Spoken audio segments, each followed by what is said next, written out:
Hello, everyone, and welcome to episode 15 of Ghost of Tsushima. And I wanted to jump in a little bit early just because both Tashir and Azric are here, and I hope you guys are having a fantastic week. It has been a hell of a week. Anybody who's tuning in from our Sunday episode knows that I was predicting some busy times ahead, and yeah, that really came. The good news is, things are fine. It's just been really busy, and the disruption was going to be exactly what I thought it was going to be. Now, one of the things that happened was a fairly significant system rebuild, so if anybody hears or sees something out of whack on the stream, please let us know. We did our absolute best to get everything set up the way that it was before, but if there's some issue where it's too loud, too soft, yeah, it's been, thank you to Sheer. And also, oh my gosh, hold on. Azric is saying that he got his department to a full Board of Health inspection this week with flying colors, so feeling really accomplished right now. I can imagine, because especially with so much attention being paid to, good hygiene and safe health protocols, medical protocols, any sort of inspection must have come with a great deal of scrutiny. So congratulations to you and the team. So we're still picking up flowers wherever we find them, and as I mentioned to somebody, I'm trying to remember, it might have been Hiseo. Flowers are plentiful here in the southern region. I also wanted to touch base with Tashir, since he's here. Wow, either road would take me where I want to go, and I managed to find the one area that's just a lake. Tashir had posted recently on Twitter that, it's been very challenging to find a balancing point between family and the work that he does and the streaming that he does and so forth. And I want to fight those guys, but A, I know exactly where you're coming from, and B, I'm sure you know this, I'm sure you're comfortable with this, but just to hear it from another person who, holds you in very high esteem, always, you and the family take precedence. We are going to be here on Twitch whenever it is that you, have the time and are back into, mainline story gaming. So whatever's best for you and the family. I would also posit that, I think the streamer FX is, oh boy. This might not have been the fight to jump right into, having been away for several days.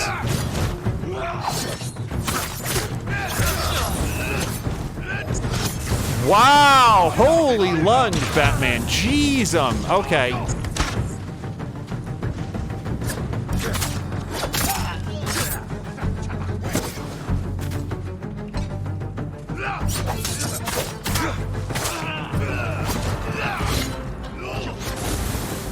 Okay, that wasn't really a hit, though. He was just sort of waving that flaming sword near me, so I still claim a victory on that.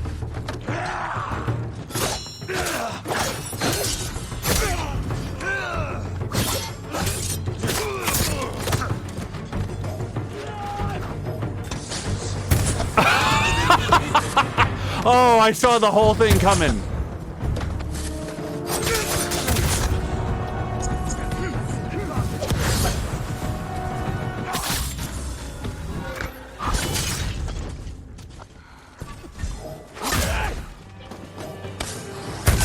I am really sick of getting shot by that man's shotgun.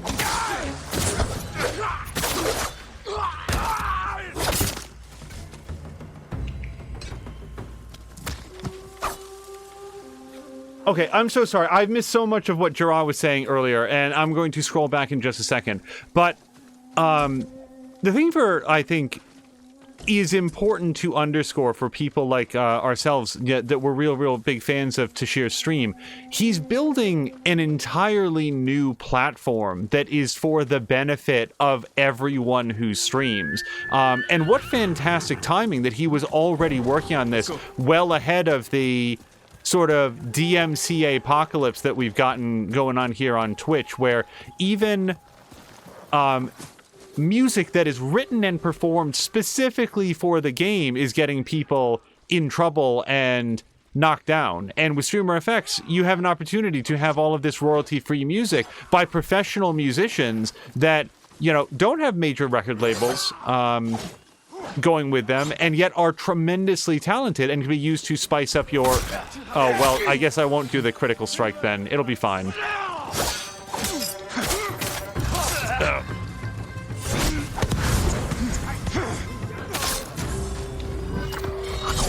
Sorry, we're gonna have to interrupt the...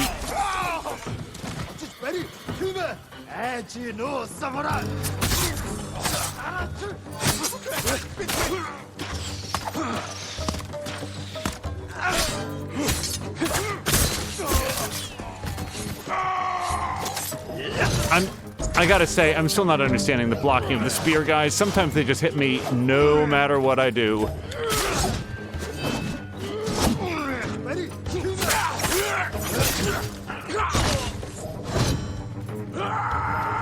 All right, Leatherface, have a seat.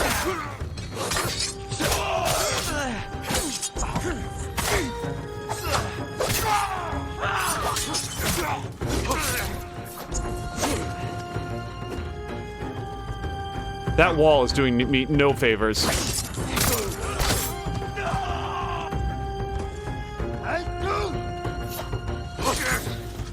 Again, like, ow, ow, hold on. I honestly thought we were alone. All right, spear guy.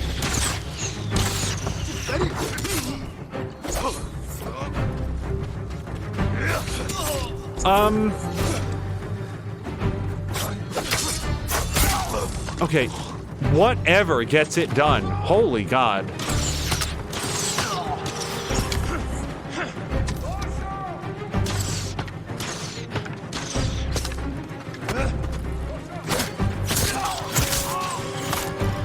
Okay, I don't know where the other dudes are.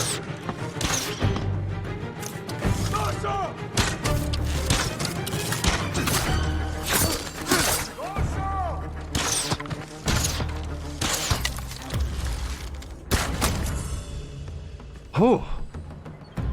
Okay, that was bracing. Pause for just a second, because I did want to take a look back, because Gerard was really celebrating something. I think it was Spider-Man Miles Morales. Miles is so good, which I assume is Miles Morales. Have not been in the stream a lot. Sorry, what's wrong with my keyboard? Looks like the caps lock is on, but that's cool. Oh, got it fixed there. And... Oh, Mia, thank you very much for doing the shout-out. Yeah, like, you know, people can, you know, step away from streaming for any number of things, but the fact that Tashir has been dedicating his time to building a platform to make streams better for everyone, I think deserves some special recognition. I don't want to, like, you know, call anybody out and, like, you know, make them feel uncomfortable in the stream or whatever, but I don't know. I think it's pretty cool. I'm glad I ate earlier. That pig looks really good. Oh, hold on. Mongolian artifact. Since fermented milk products are a staple of the Mongol diet, soldiers travel with many utensils and materials for processing daily cultures. Milk is traditionally prepared by a cloth filtration, followed by storage in a long, open leather sack. The kukur? Kukur? Wow, I guess it depends on which of those letters is silent. These sacks are normally suspended near the entrance of a yurt, though sometimes they are also strapped to the side of a horse saddle and thus agitated over the course of a day's riding. That's actually pretty smart.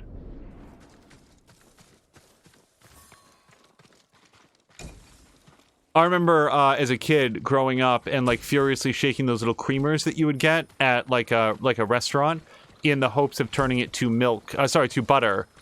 Because we did not know how pasteurization worked. Tashir feels like Miles Morales is better than the original.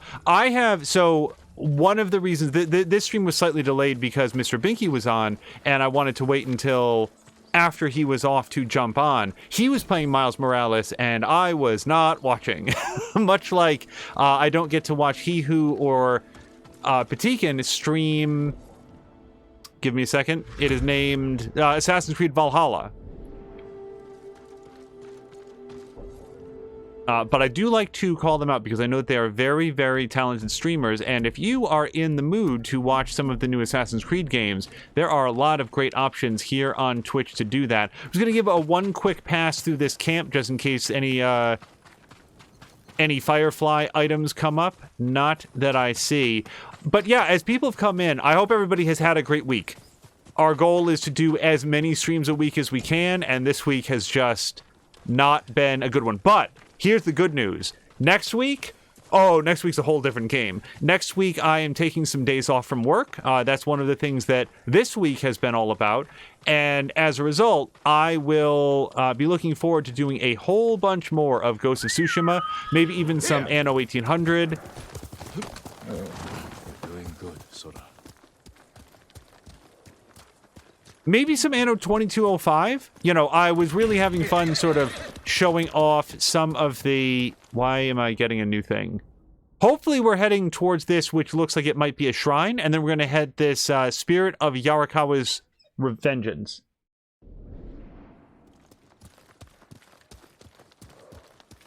Yeah, and Mia, thank you very much for doing the shoutouts. Okay, so that's just a read.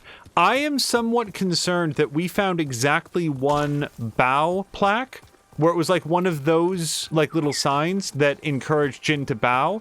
No, I'm sorry. I think we found a second one in the last episode. But I'm concerned that I've been overlooking them pretty steadily as we go. Let's follow Yellowbird, who seems to think that I can ford that river. Ow! Hold on. Yeah, big show off. The wings. Oh, more than me saying, how about some bridge crew? Yes, that would be a lot of fun. Oh, Yellowbird. Hold on, I will be back to hear that man's story. I want to go to the shrine first. Mia had asked, so we did a practice stream, sort of a tutorial stream of Star Trek Bridge Crew with, well, I did, with Mia. And it was...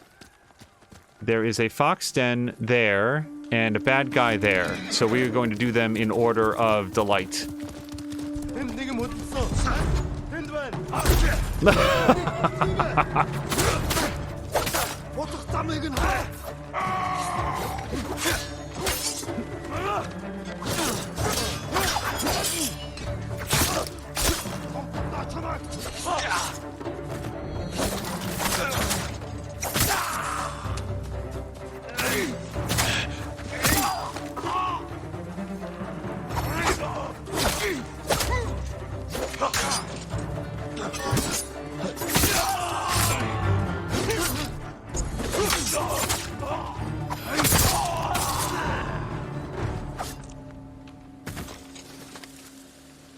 And to follow up on that thought, Mia was surprised to hear that I was playing it with an Xbox controller instead of the mouse. And it is true that with the mouse you can manipulate the controls really quickly, but with a controller you can manipulate two different controls at the same time. So in a game like Star Trek Bridge Crew, where you might want to lower the shield and immediately beam somebody out, you can actually do it somewhat faster, I feel like, with a controller than you can with just the... This is not my horse, by the way. Than you can with just the mouse. Mouse is pretty quick, but controller is bing, bing, 1, 2. You can hit it real quick. Whether or not it's good for other things remain to be seen. So if we wind up smashing the ship into a sun, that will be because... Oh, hold on, bear. Because I couldn't get the weird, flappy, gummy hands to do what I wanted. Come on. Hopefully we'll be able to do that on stream as well. I think that Bridge Crew would be some fun to watch, especially going through the story. And I would like another shot at the Kobayashi Maru. If you are a fan of Star Trek lore, and even if you're not, you will know that one of the Starfleet training events that happens is everybody gets onto a bridge simulator and they go into basically a virtual pretend mission where they try to save the Kobayashi Maru, and Lieutenant Spock dies, or Commander Spock, whatever he is at that point. And it is supposed to be a no-win scenario that, I mean, spoiler alert for Wrath of Khan if you haven't seen it, the original one, but Jim Kirk successfully beats it by cheating. He reprograms it so that it is a winnable scenario, and the Klingons basically just plow into each other, and then he can rescue everybody on the fake ship. And that mission, or at least a reasonable approximation of it, is in Star Trek Bridge Crew. And as far as I can tell, the allure of it would be how many people aboard the doomed freighter can you rescue without yourself dying and before it gets blown up. And I currently have the high score of 36 in comparison to Mia's 6. And I would like a chance to run up that score as much as possible, but preferably as a team. Like, we'd all go in there and do it. I would take credit, but as a team, we would all help me win.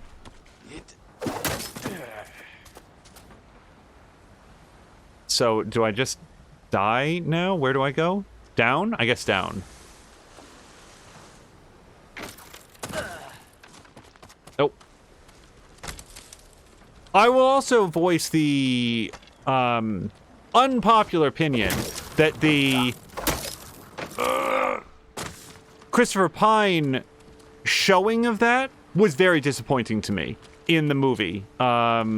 Which one was that? Into Darkness, I think. I didn't like how obvious it was that he was cheating.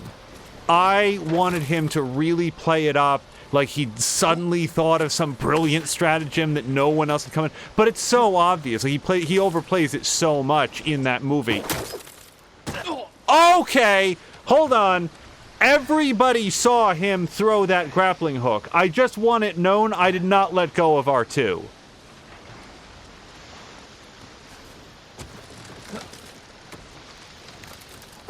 I will also say that I really like that movie. What is it? I think that was Into Darkness, wasn't that one? I like that movie. I know it's like super popular to hate on the J.J. Abrams Star Trek movies, but the J.J. Abrams Star Trek movies were, respectfully, a lot more even and enjoyable for me than the than the J.J. Abrams Star Wars movies. One of which I really liked a lot, and the other of which was Rise of Skywalker. But if I didn't talk about that during Jedi Fallen Order, I think I can resist going on that particular rant now. Am I going anywhere? is this still the path to the shrine? I hope so. Tashir doesn't know that he's seen the second one, but loved the first. I enjoyed the second one. I enjoyed all three of them. I thought that they were very well done. Here's the honest to God, the most disappointing thing about the... Hold on, that's more further than I intended to jump. The most disappointing thing to me about the J.J. Abrams Star Trek movies is that it is not a J.J. Abrams Star Trek series. Because I really wanted to see more of those characters. Now, here's the good news. I'm not sure that a lot of people know this, but CBS All Access has greenlit a television series about Christopher Pike and Number One and sort of those predecessors to the James Kirk friends roaming around in, like, earlier generation Star Trek. And if you have seen those characters, I don't know how to not talk about this at this point. Christopher Pike and Number One make an extended appearance in Star Trek Discovery, and I want to say that the actor that plays is like Alton. He's got an unusual name, as a lot of actors do, and I'm trying to remember his full name, but he is very good.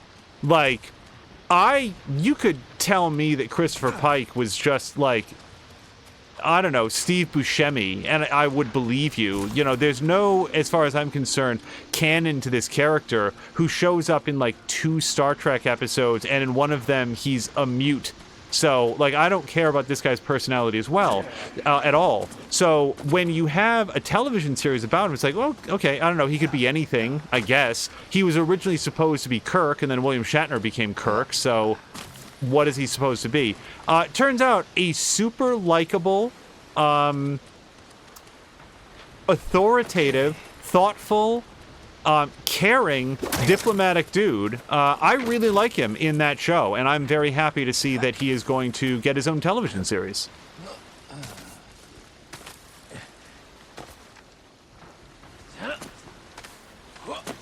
I will say, though, that we have not yet seen any of Season 3 of Star Trek Discovery. We very much want to, but we also want it to be a little bit more out. Probably watch it around the mid-season break, which is probably coming up. Go. There we go. Boy, this one's a climb.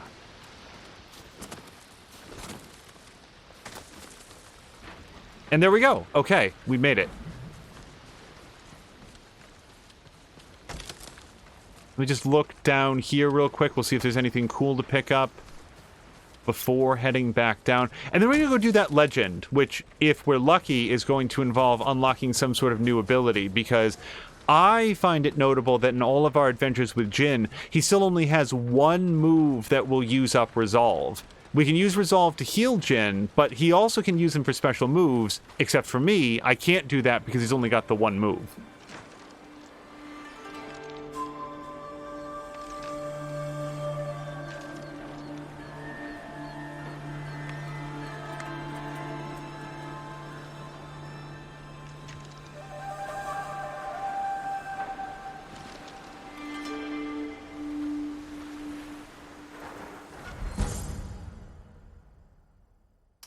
Charm of the Kami of the Wind. Let's see what this does. Stagger an enemy, prevents interrupted melee attacks for 6 seconds.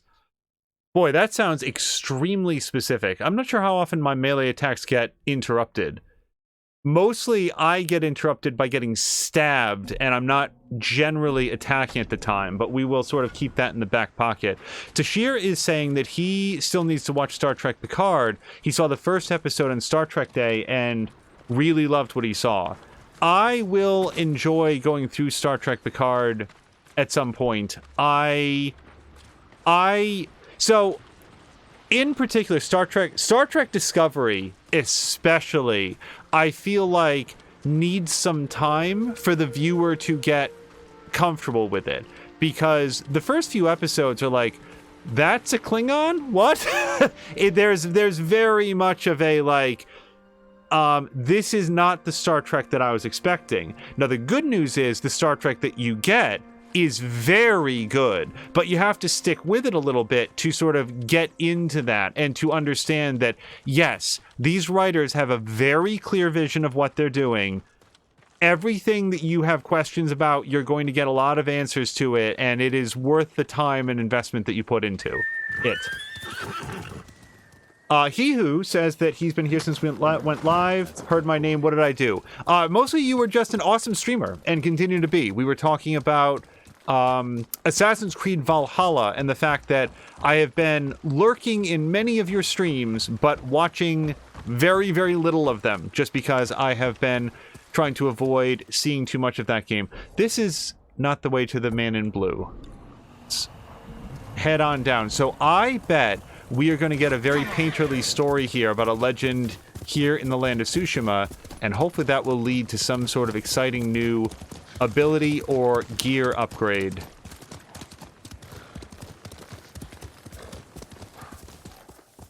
Yeah, and He Who does the same thing with Patikin because it is non-linear. Yeah, and you don't want to see what you haven't seen, and you don't know what that might be because you can go anywhere and do anything. So yeah, for sure. By the way, I hope I got a chance to, like, shout out Azric, because I know that he was in here before, and we were watching... Pause for 1 second.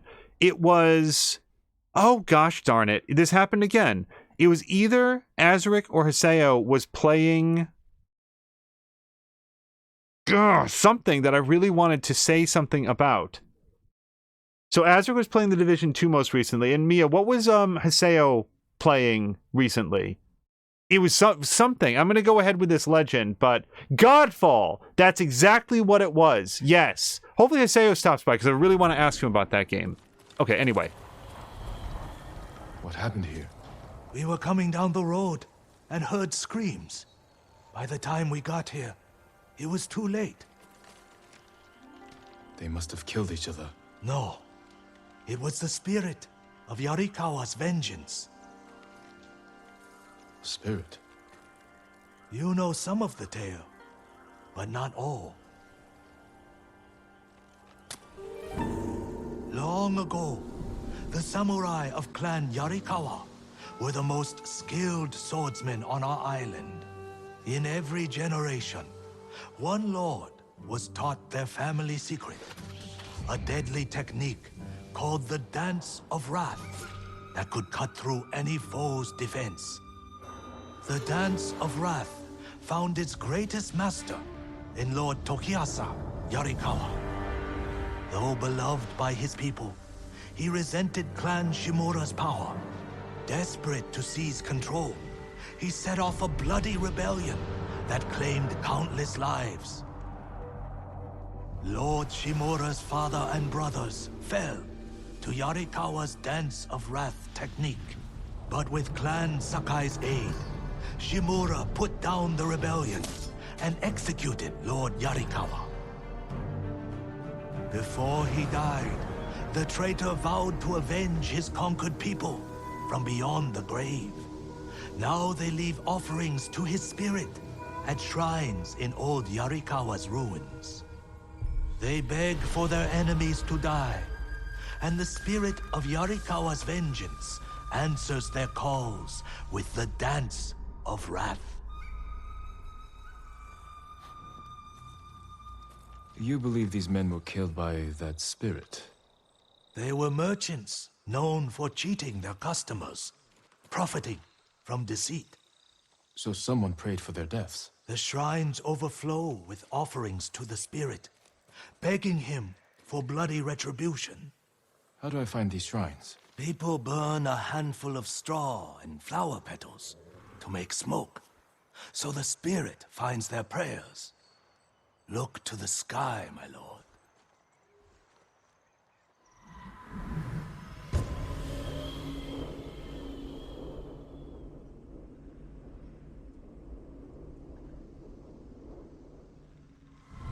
Be careful. Yarikawa's people haven't forgotten your clan's role in their downfall. That was a long time ago. Not to them.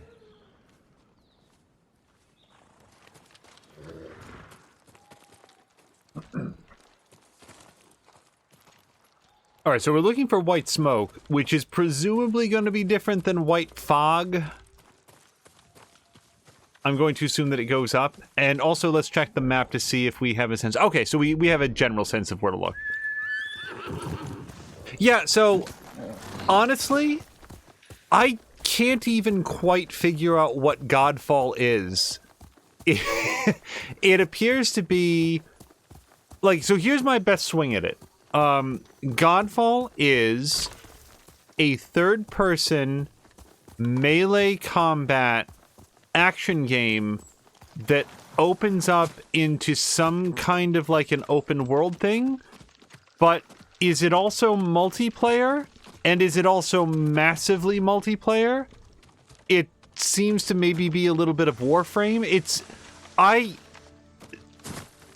is a confounding product to me. And reading the reviews has not been helpful because the reviews have generally... Oh, there's some smoke. The reviews have generally been like, yeah, this game wants to be everything, and the degree to which you're going to like it depends on how much you feel that it succeeds at the things that you care about. And Haseo was playing it, and then also rated over, I think, to someone else who was playing it, who was... Oh, yeah, it was Doc Limitless, I think. And watching that game has so far not really clarified for me what it is. So I just wanted to ask Haseo to give me, like, the elevator pitch for it. Hey, there's a survivor camp, and so close to where the ghost hangs out, too.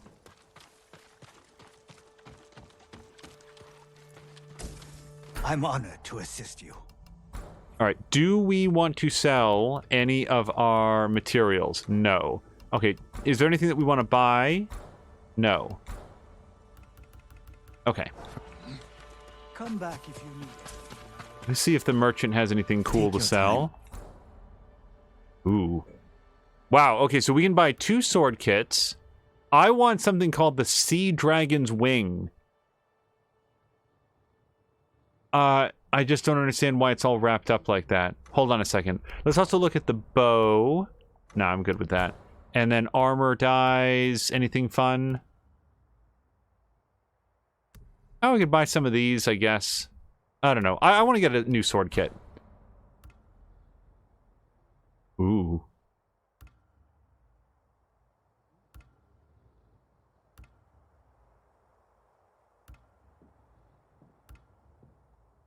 Oh, that's the one we already have. Okay, let's buy Sea Dragon's Wing, although I'm not... I Whatever helps you. kind of would like to is good strip for off us that all. weird cloth that's wrapped around it. Tajir's saying that from what he's seen, it's pretty spot on. If he ever gets to invest, it won't be at full price. Yeah, that's sort of the thing about that game. I'm kind of like, let me step back and look to see if it winds up If you can bring more, it's yours. dropping in price. Your victories give us hope. Okay, so wait, there was white smoke somewhere? Oh, there it is. Okay. Behind this shack.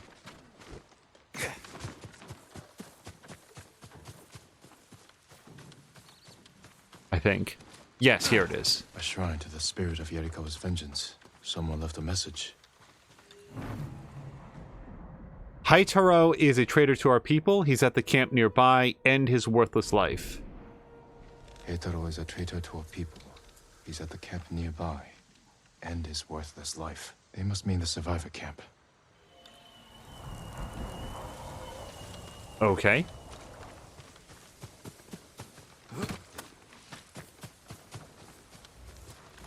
Guys, I'm not gonna lie, I still feel like it's Halloween time. It is weirding me out that there's so Lord much like Sakai. Christmas stuff that's coming on. And How that can we said, help you? like we are like a week away. Today is 1 week ahead of Thanksgiving, and I still feel like it's Halloween. Which one of you is Heitaro? I am.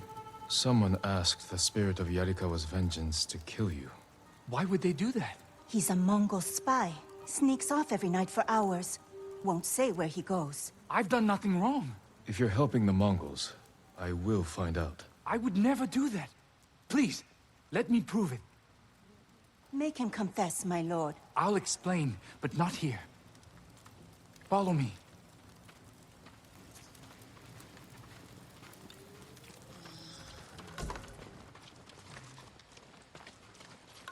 And by the way, like to share, speaking of They pray Avengers. for my dad. Oh, hold on. You should be more concerned about me. Unlike the spirit, I'm real. But my lord, I've seen it. Really? Where? On the road. 3 bandits tried to rob me. The spirit cut their throats and vanished. Okay, so I'm going to predict that this man is not leading me into good times. Let's get changed. I don't really wear the Samurai Clan armor too much, and if you want to intimidate someone, you want to do it looking like this.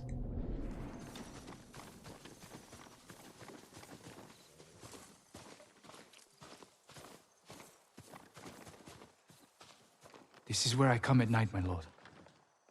A grave. Who's buried here? His name was Tojiro. We were close. But his wife and family were at the camp. I can't explain why I visit without hurting them. I understand. But the people at your camp don't, and they're scared. It's not safe for you. Where else can I go? Make your way to Ariake. Go, before it's too late. Thank you, my lord. Oops. Okay, so that was not a bad guy. Just a sad guy. Oops, nope. Go here, switch back. So, I don't know how much stock I want to put into these exact numbers, but reportedly Square Enix lost something like $65 million on that Avengers game.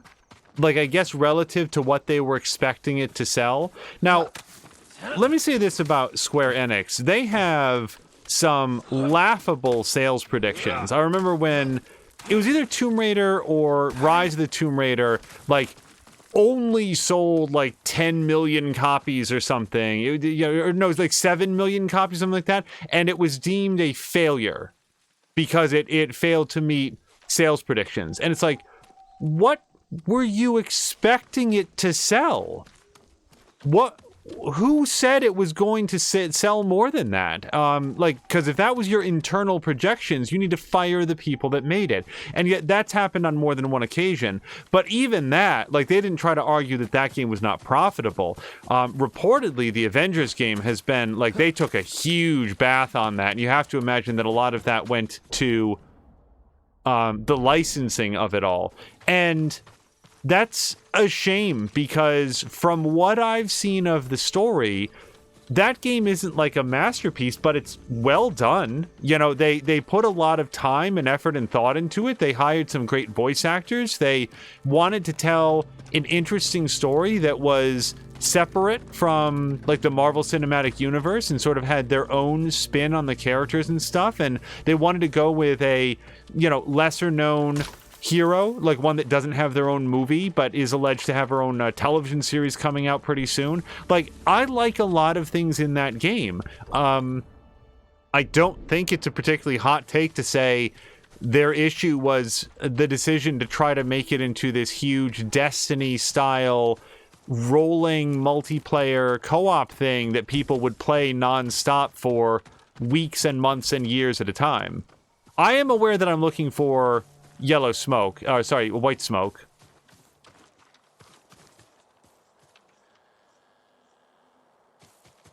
Tashir can believe that corporate tampering as usual. Tomb Raider and Hitman 1 to be... Speaking of Hitman, I assume everyone on stream is aware that apparently IO Interactive, the creators of these, well, all of the Hitman games ever, but especially the last 3 Hitman games. Sorry, one of them hasn't come out yet. So let me start that sentence again. IO Interactive, creator of all the good Hitman games and some of the ones that I don't like as much, but all of the really good ones, Hitman's games, is making a James Bond game, which is awesome. Like, I don't know what it is, but if you took... Because all they've done is say, hey, we are making this, right? So there's not a lot known about it. But if you imagine what Hitman is for, like, Hitman and Hitman 2... and then it's James Bond. So instead of just assassinating somebody because they're like a jerk, you're also trying to like accomplish spy mission stuff. I am so excited for that. I saw white smoke coming out of this structure, and it has been a big bust so far. There was white smoke coming. Yeah, there's still white smoke coming out of this. All right, I gotta go back inside here. No one. Tashir. Tashir asks, who better to handle that franchise? No one. I cannot think of a developer in the world that I think would do a better job of it. The next closest would probably be Arcane Studios, and even they, like, they would do an Arcane version of James Bond, and it wouldn't, like... IO Interactive is going to do a good James Bond game, for sure. Oh, maybe I was on the wrong side. Hold on, maybe I want to be up here? Huh. Because it is this window that the smoke is coming out of.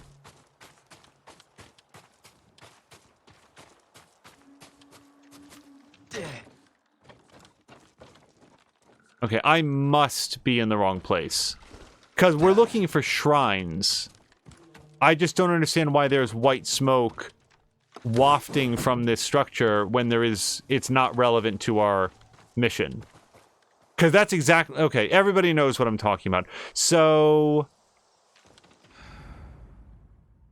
yeah, maybe I'm supposed to come here after I find, like, another shrine. Let's bookmark this that we'll be back here. Alright, let me head over here. Oh, I can't. Okay. Oh, hello to Rhino. Rhino, hope that you're having a great Thursday. We were just having a quick chat about the recent announcement that IO Interactive will be doing a James Bond game. And I am so ready for that. Okay. And that's on top of the fact that they're still doing Hitman 3. Like, Hitman 3 still comes out, I don't want to say it's this year, but, like, next year. And there's so much more Hitman for me to play. I think I might have overestimated last time, so I took a closer look. I probably spent about 20 hours, February, Tashir says. I probably spent about 20 hours just in Paris in Hitman 2016. That game is huge. And here's the thing. In Hitman and Hitman 2, like these most recent games, the worst level in those games for the spirit of Yarikawa's vengeance. I would submit is better than some of the best levels in the other games. And those other games are real good. Like, I don't mean to slander the other Hitman games, but these current Hitman games are so good. You just drop James Bond into that and say, go do spy stuff as well as kill people. I'm there for it. The Mongols enslave our people. They camp along the Kushi River not far from the shrine. Destroy them. Yes, I will do that. The Mongols enslave our people. They camp along the Kushi River not far from the shrine. Destroy them. This is my fight, not the spirits. Wait, Rhino, is this your birthday? Or has your birthday recently passed? Because if so, happy birthday. I had no idea.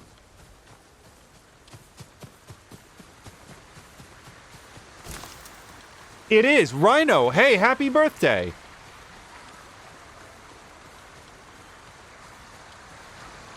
Whoa. You know, that's the thing about the Mongolians in this game. Like,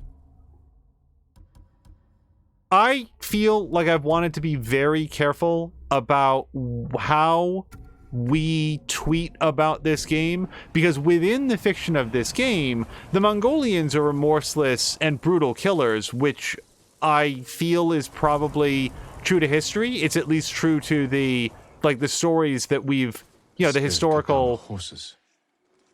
Concept of Mongolians of this era. But there are people alive today who are of Mongolian descent, and I don't really want to, slander them. That seems kind of shitty. So we usually refer to the enemies in this game as, the invaders or whatever, so that it's less direct. Shieldmen. It took impressive skill to kill them. Not Mongols. Ours. Why were they killed? Whoa. Oh, boy. Okay, no one look at that body. Let me out! Please, my lord! Calm down. I'll free you.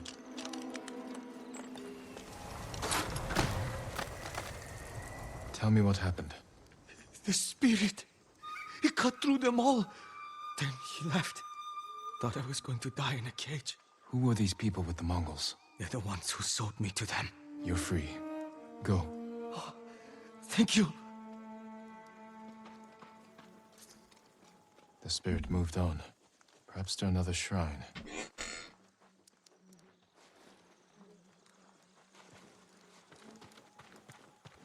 Okay, don't walk into the fire. Although that's really good looking fire, I gotta say. Alright, let's see. Alright, so we're right on the edge of the circle. So let's see if we can head a little bit more south. Is this the way? Ish. Alright, so we'll go this way. More Than Me is asking, do I think she would have an easier time with the Hitman controls now as opposed to a year ago? I would think so. Especially with a controller. Weren't you playing with a mouse and keyboard at the time? I think you were. It would be interesting to try. And wasn't that one also given away? Oh, Mia just reminded me that everyone in the world, I will pay a dire price unless I advise you all that Elite Dangerous is the free game on Epic starting today. And it features the... Is this a good guy or a bad guy? Well, I'm not getting a standoff control. They folded in all of the Horizons content into the base game. So there's no longer a separate expansion that you have to buy to be able to land on planets and such. So for free, that game is crazy. That is a giant amount of game, and it's at that point, it's calling it free to play would suggest there's some sort of creepy microtransactions and stuff, and there's really not. You can buy skins for your ship or little outfit packs that make your ship look a little bit different, but they're purely cosmetic. It's just like different paint jobs and stuff. You can play that game for hours and hours and hours and hours and hours, and just sort of tool around and do what you find interesting and never drop a dime on it. I mean, for free, that's an amazing bargain.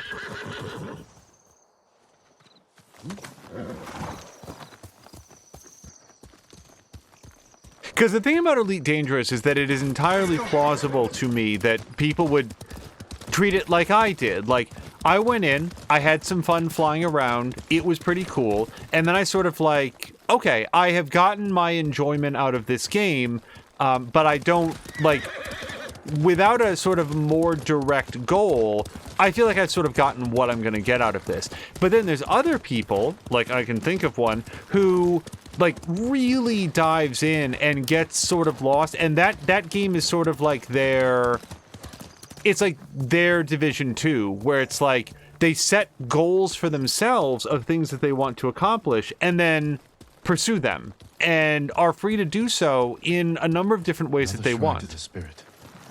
If there was a message here, the spirit already claimed it. Collect the offering. Close by. Okay.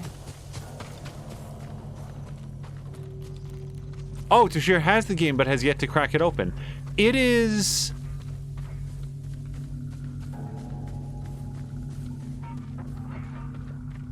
Hold on, I hear fighting somewhere.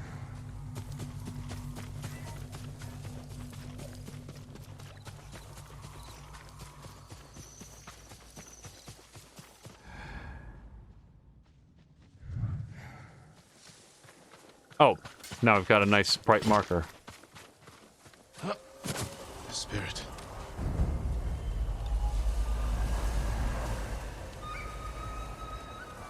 Spirit, come back! Ugh. Oh! I really thought I could roll out of that. I'm so sorry, everybody.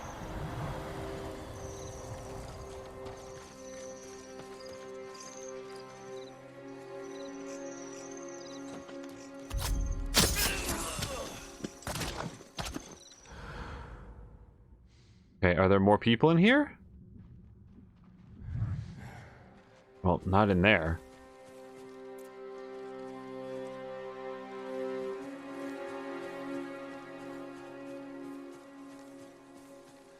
Too late. The killer's gone. Find a way into the home. Is this is the home? Yes? Here we go. Someone's been living here for a long time. A banner of Clan Yarikawa.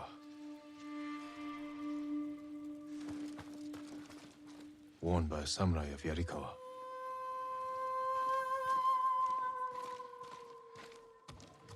Ugh, infested with fleas.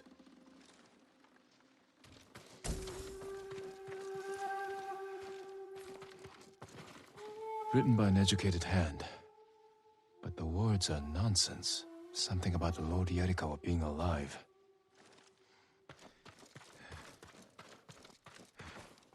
Offerings taken from the shrines to the spirit. Did a samurai of Clan Yarikawa survive? I have to find whoever this is. Need to look for another shrine offering. Whoops. Okay, I think we've done a pretty thorough search. And wait, so... These hooks, is this how they cook? Because I've still been sort of mystified by, like, what those, like, ceiling hooks are for, and this one's positioned right above the fire, like they, like, hang the meat or something there to cook from it.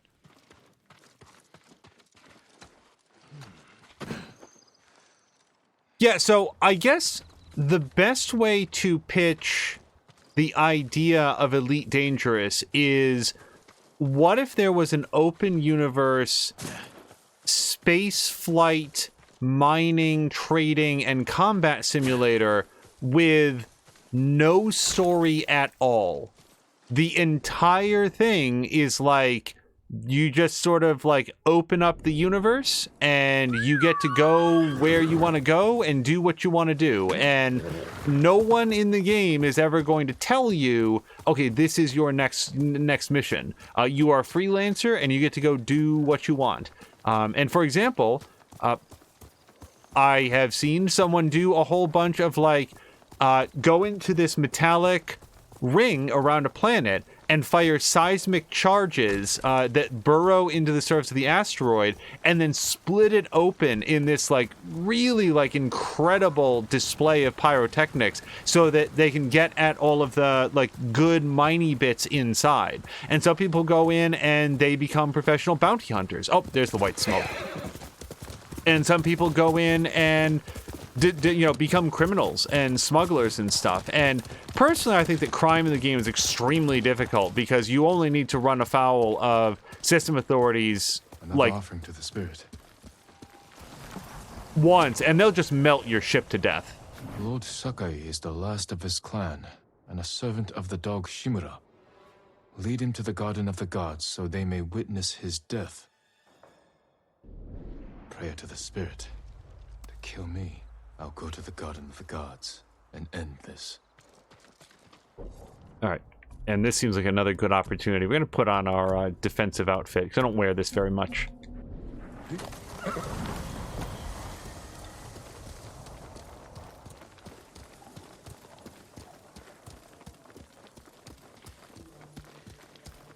Yeah, I personally like to do the trading in the game. And what... for... My lord, What do you know about the Garden of the Gods? only that it's a beautiful field of white flowers.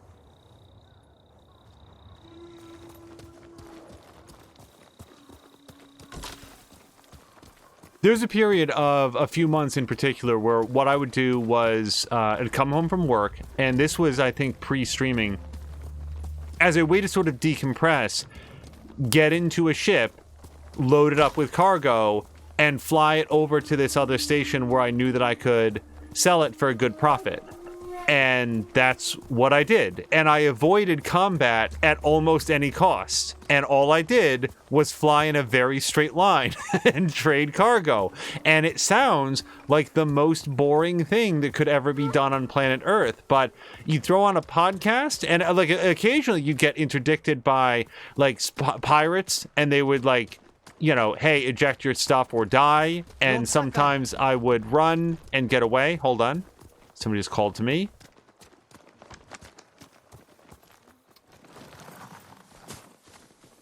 Yes? Tell me where to find the Garden of the Gods. You're close. Look for the statues of our gods, created by the sculptor Zonkaku. They stand watch over the garden. Mia was enticed by the idea of criminals. Well, the thing is, like, once you are wanted in Elite Dangerous, there is a bounty on your head, one that can and will be claimed by other players, and it is a game with such a track record behind it right now that you can... I have to assume that this is the Garden of the Gods. I mean, look at this.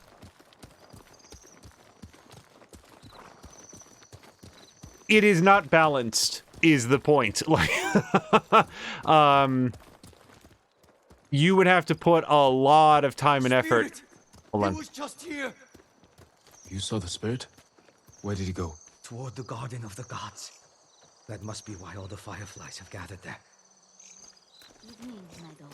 Gathered all the way over there, you say.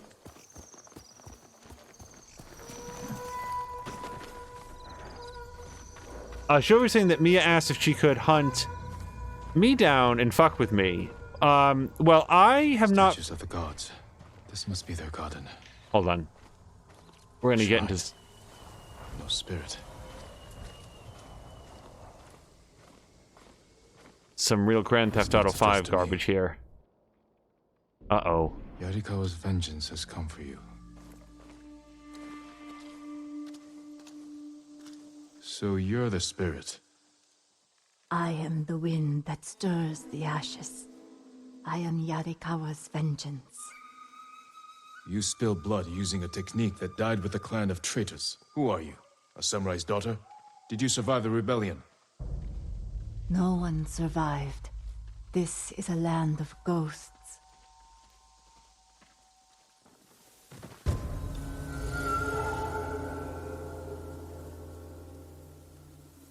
Who asked you to kill me? The peasants who bow to you. The merchants who smile as you pay them. All Yarikawa prays for the death of Clan Sakai and Shimura. Not everyone. Some forgive. The rest weep for revenge. I will bring them comfort.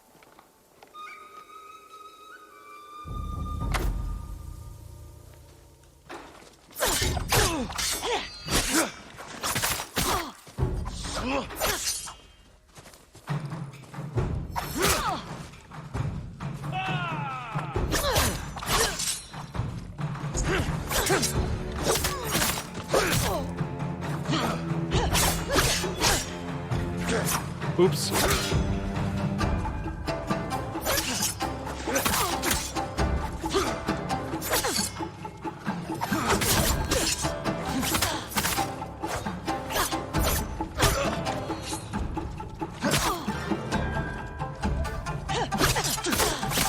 Let's see how you move. Yarikawa is your grave. Hey, you know this one?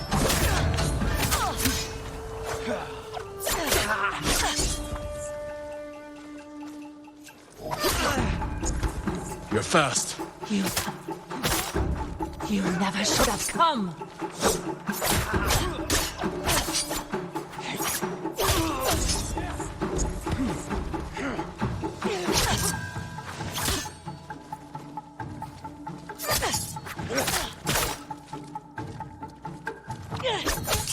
Oh, that was a real good feint.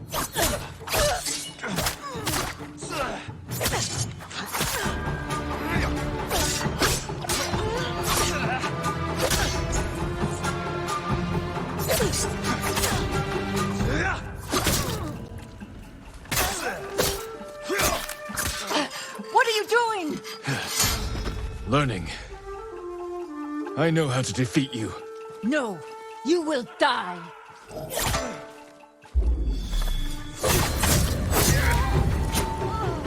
You are a great warrior. But you let rage blind you to the true enemy. The Dance of Wrath belongs to me now. I use it as you should have.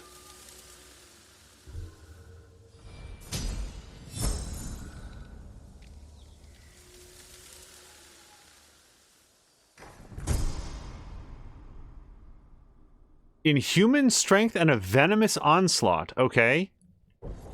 Is that color? No, it's a new... Oh, but it is color. Oh, man. That is all of the... That's all of the colors.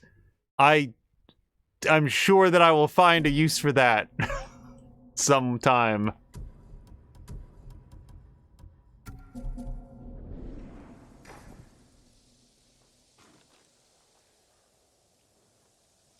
Wait, the journal was updated. Why? There's a Mongol encampment in the area that need to be dealt with. Okay. Why was that updated as a result of this? Hold on. No, also, more things. Yuna insists she can help recruit the people of Yarikawa to my uncle's cause, even though they've hated Lord Shimura ever since he put down the Yarikawa rebellion years ago.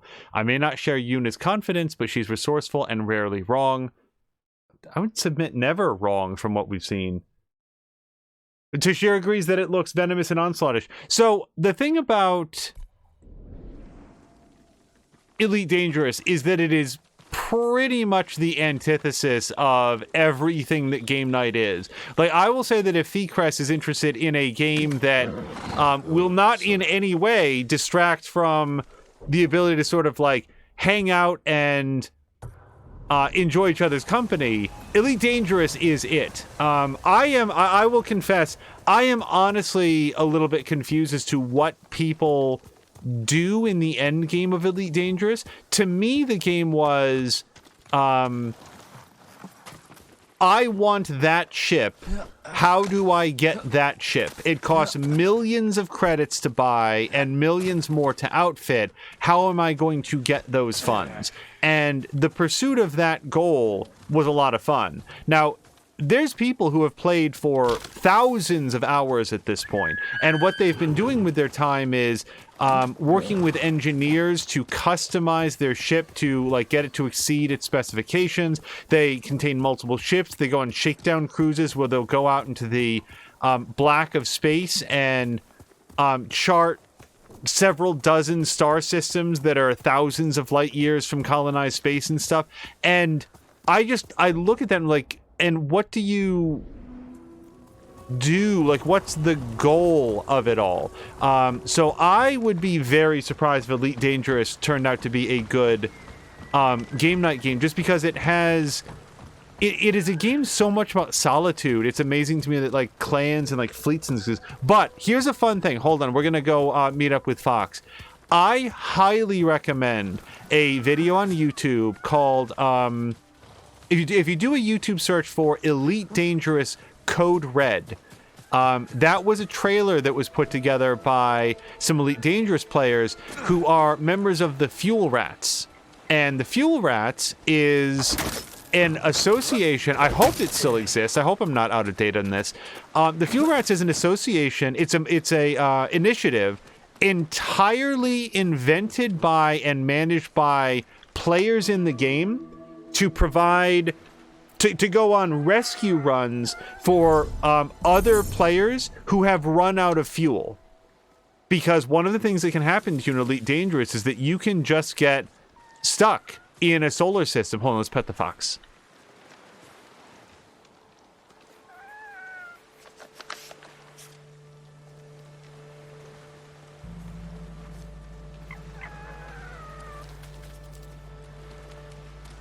And what's the fastest way out of here?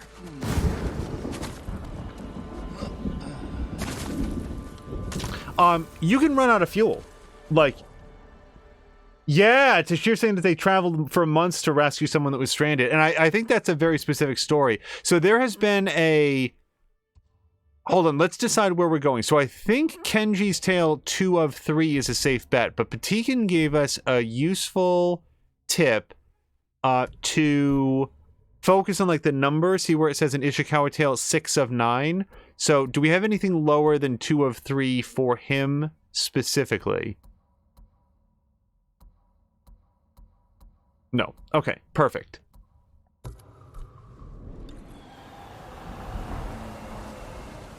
So one of the things that people just decided to do for fun was how far outside the galactic rim can they get? How far away from civilization can they get and return safely? And what that basically means is to find the star system that is the furthest from the galactic core and then basically aim away from the galactic core, throw into super cruise, and just go until like you can't go anymore and see how far from that star that you can get. Well, there was one player who pushed it just a little bit too far and miscalculated and didn't have the fuel to get back. Now, when you run totally out of fuel in Elite Dangerous, because there's a certain amount of fuel that is exhausted just by, you know, just for like your ship systems and stuff like that. So when you run out of fuel, your character will suffocate and you will die. And if that happens, like, you basically lose everything that's on your ship unless you can afford the insurance. Nobody cares how it works. The point is, a player went really, really far outside the galactic rim, like weeks outside the galactic rim, because they loaded up with as much fuel as they can carry, and miscalculated that they no longer had enough to jump back, so they contacted the Fuel Rats. And the Fuel Rats mounted a successful rescue operation, which, as Tashir said, took weeks of flying in a perfectly straight line. And bear in mind, they are operating based on sensor data. They don't have the player on radar, so they have to go with the best sensor data they can by like triangulating their position according to like the 3 closest stellar bodies. But they're so far out there that even that is going to be extremely approximate. And they did it. They flew out there, they transferred fuel into the ship, and then went home. And it's just like, real human beings spent weeks and weeks doing that just to like help this player because that's the sense of community that they have. I think it's super cool that they do stuff like that. So yeah, what's it called? Elite Dangerous Code Red. It is a fun video. Ow.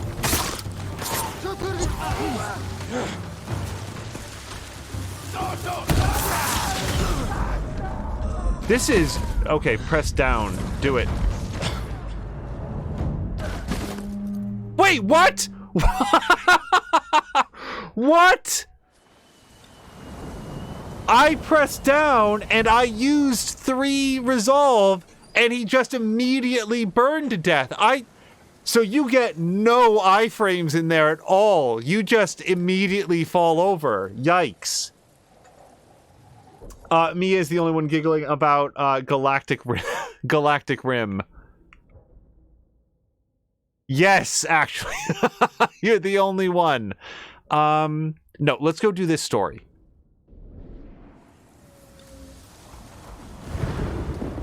God, there was some other trailer that they did for Fuel Rods. There were 2 different trailers, and they both narrated by Commander...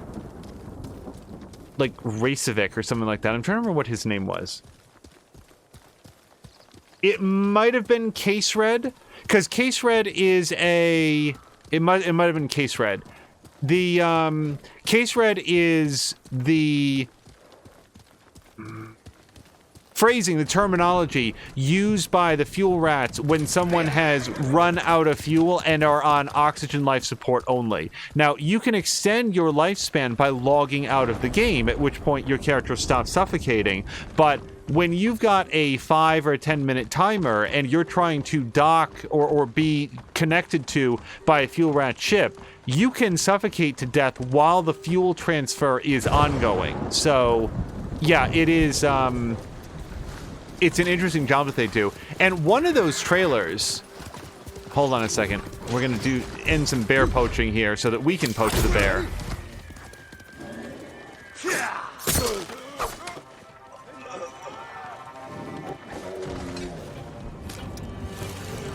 Oh, the bear is dead. And so is the man.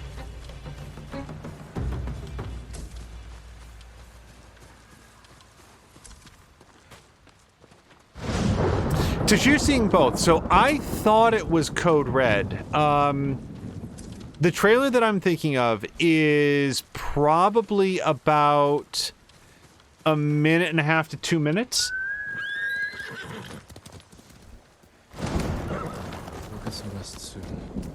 And the other thing to keep in mind about the trailer is that it was done before they patched some new camera controls in the game. So the extent, the amount of effort that they had to go into to get the camera shots that are in there and then edit them together, I mean, they really put a lot of care into it.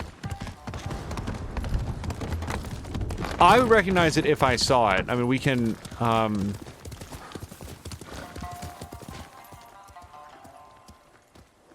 Lord Sakai. Okay, it would definitely be the 3-minute one to share.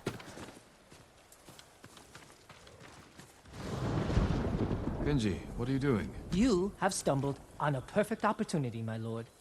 Down this road lies an enemy camp stuffed with supplies to feed, clothe, and heal dozens, hundreds, and the Mongols left. It's a ripe plum just begging for it. What are you not telling me? This is a simple situation. No Mongols, lots of stuff. Help ourselves, help the people. On the slim chance some good comes of this, lead the way. I knew you'd understand, Lord Sakai.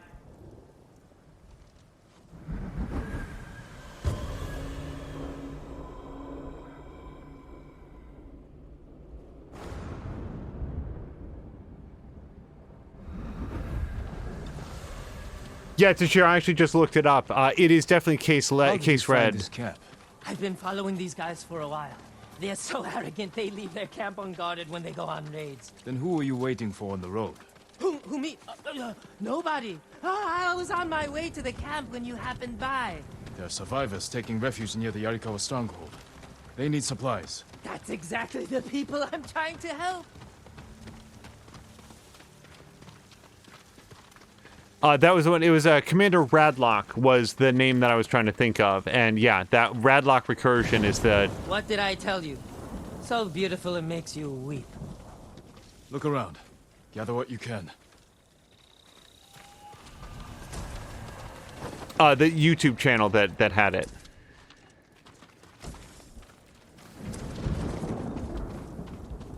I like it when communities get really passionate about something that the developers didn't necessarily intend, and the idea that there exists in the universe of Elite Dangerous a completely user-created initiative to help out other players. Anything valuable there? Precious metals, rare woods, a nice rug? How about food? The kind people trying to survive a war could eat. Oh, sure, that too. A sake barrel. Know anything about this, Kenji? You think I'm the only one on this island who sells sake to the Mongols? Yes. My lord, I'm hurt. I feel like I hear a fox over here.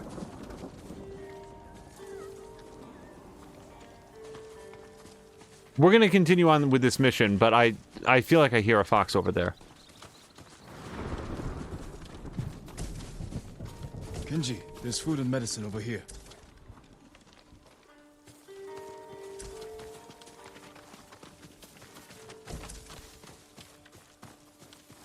Clothing, leather, silk, wood. This can help a lot of people. I told you this was a good idea.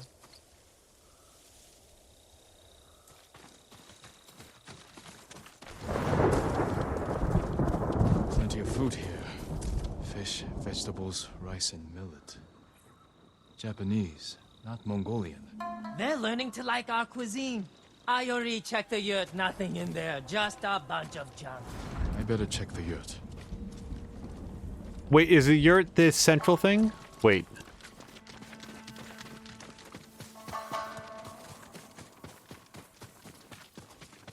Okay, so is that what this is called? I was trying to figure out what these tent things are called. This is a yurt, apparently.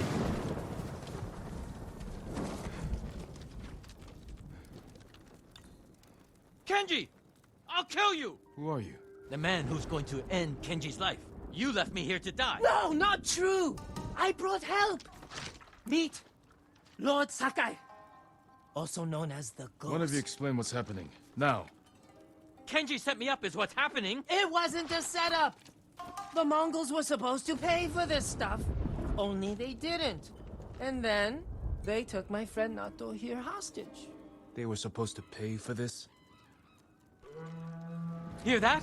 They're back! Please, cut me loose! Where did you get these supplies? We stole them from Straw Hats. Lord Sakai, can you distract the Mongols? So you can escape? Not exactly. I have an idea. Trust me. No more ideas, Kenji. Just take your friend and go. Alright, so we want any outfit that isn't this one.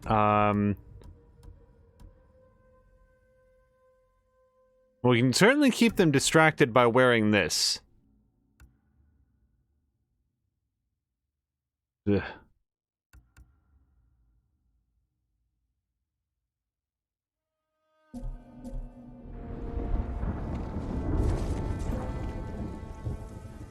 Чи харгу? Ой, өнөөхийг чи хардаа. Тэд энэс мултарч чадахгүй. Өгсөн самурай. Бүгд цадаад хайж ов.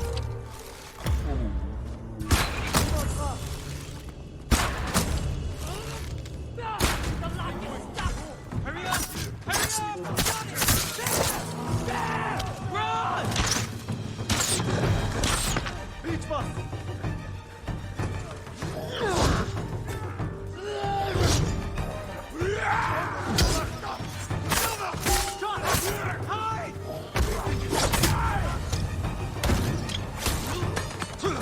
Wait, who are these guys?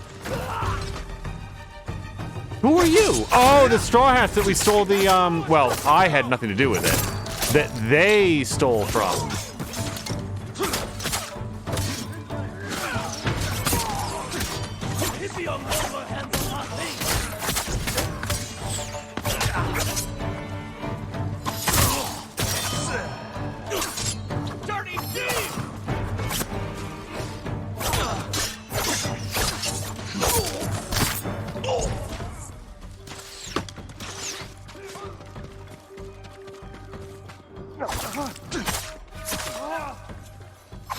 Kenji!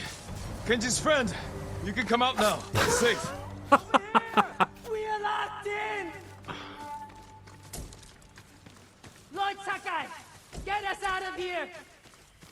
I appreciate the fact that Jin did not know the name of Saki's friend. Or, what's this guy's name? Kenji's It friend. would be safer in here. But then they're locked. Thank you, Lord Sakai. Yes, thank you! You know what happens now. I'm going to ride that sake barrel all the way to... Kenji, I think he's angry. Lord Sakai, our intention was always to gift our gains to the survivors who need it most. The camp outside the town of Yarikawa. Gather everything you can. And when I visit that camp, I'm going to find it overflowing with food and medicine, correct? Yes, my lord. Yes, my lord.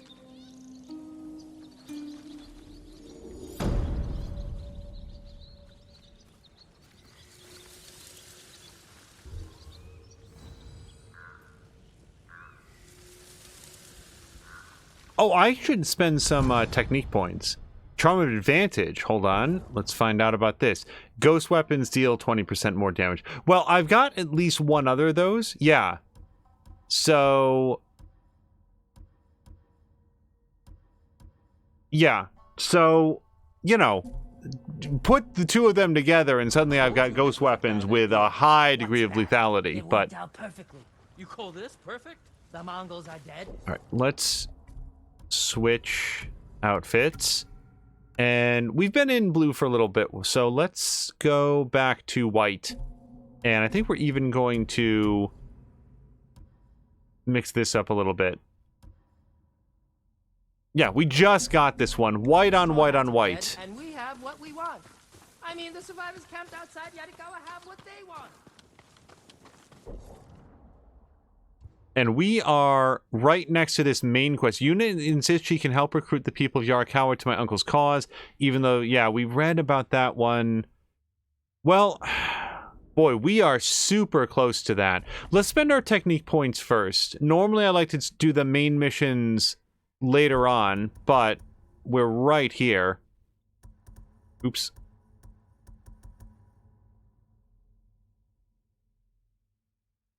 I do like dodging, but I think my odds of ever doing it perfectly are pretty low.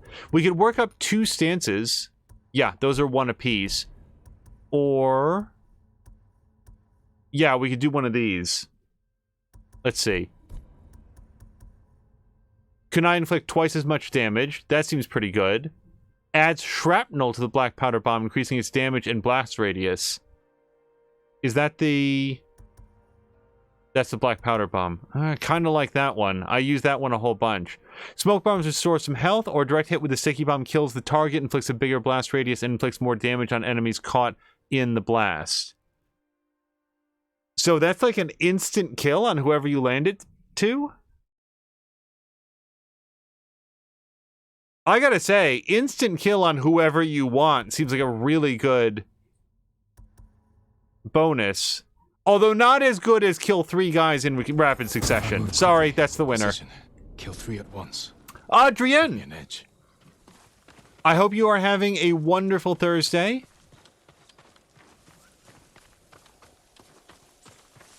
Drienne has been doing a full playthrough of the entire Telltale Walking Dead franchise.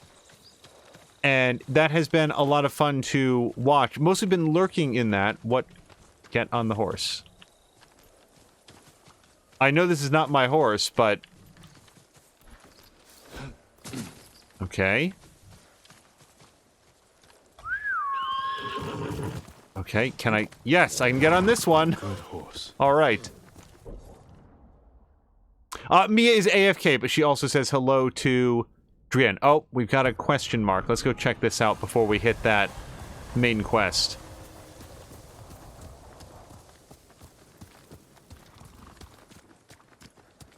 Yeah, Drienne, I know that sometimes you are at work at hours that we're sort of available to stream, so I hope that if you are at home, you are having a good time, and if you are at work, you are having a safe time. I don't know how to wish people when they're at work right now. I've made many references to, like, you know, work and stuff. For the record, on the average day... Oh, there is a fox over here. Cool. All right. I'm very glad that I heard it and that I was correct that it was a fox. On the average day, I interact with maybe 2 people face to face, and everything else is over the phone or over the internet to, you know, assist with whatever it is that they are trying to get done. There's a lot of physical work, but it's always like away from people. And when out and about, both me and my producer are always wearing masks and trying to be very safe about, like, washing hands, making sure that we don't, you know, lay hands on, you know, a lot of doorknobs and stuff like that. We can avoid it. Trying to be as careful as possible. Oh, Drian works from home.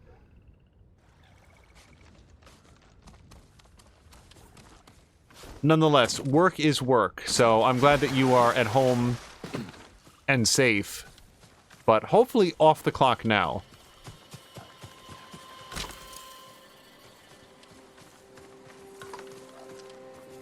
I really want to do a triple assassination. I really want to do... Oh, I think there's only 2 guys here. No, there's 3. There's 3. Oh, I didn't close the distance fast enough.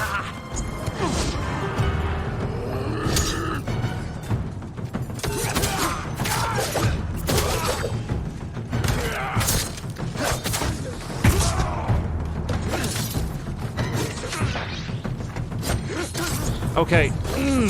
Sorry, I'm trying to get into the proper stance to fight him, and he is taking full advantage.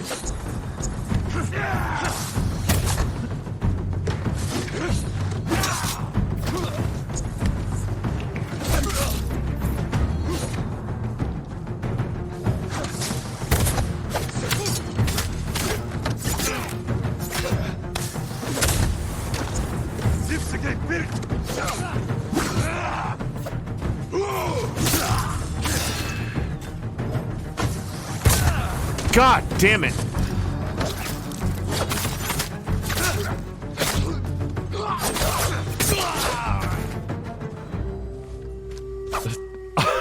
I lost that fight in every way except the way that counts, so I won.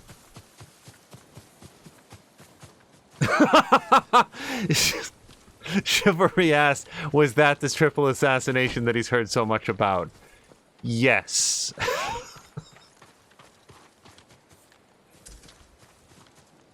Oh, Haseo! Haseo, we were talking earlier about Godfall, specifically in reference to your, to the fact that you've been playing it. What the hell is Godfall? My sense is that you are having a very good time with it, and I am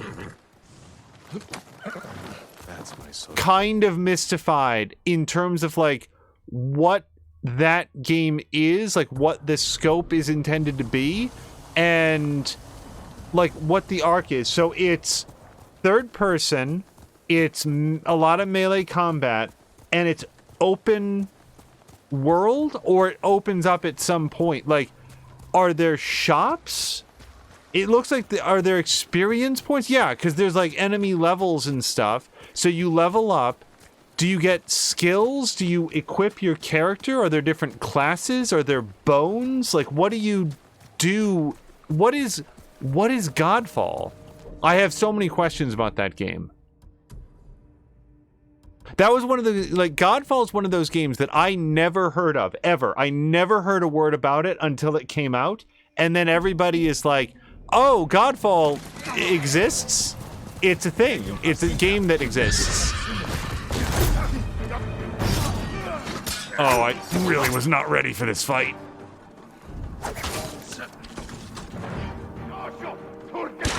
Ow! Nope, that's it. That man lit my bamboo armor right on fire. I was wearing my defensive gear, too. I really thought I could get away with that. Okay, let's go do story.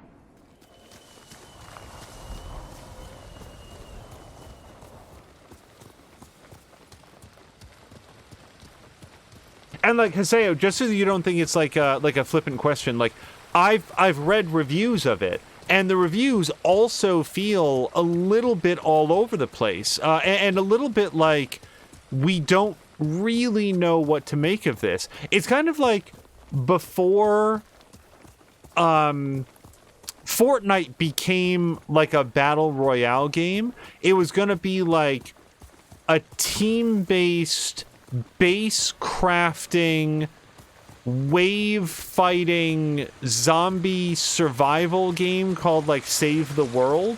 And then PlayerUnknown's Battlegrounds got popular, so Fortnite said, wait, why don't we just be a battle royale? And now when people say Fortnite, that's what they're talking about. Like, it still has that Save the World mode, but the Fortnite platform that was sort of going to be all things to all people became a battle royale game, and now that's what everybody plays. It's still got like crafting and stuff like that. People build giant towers and whatever.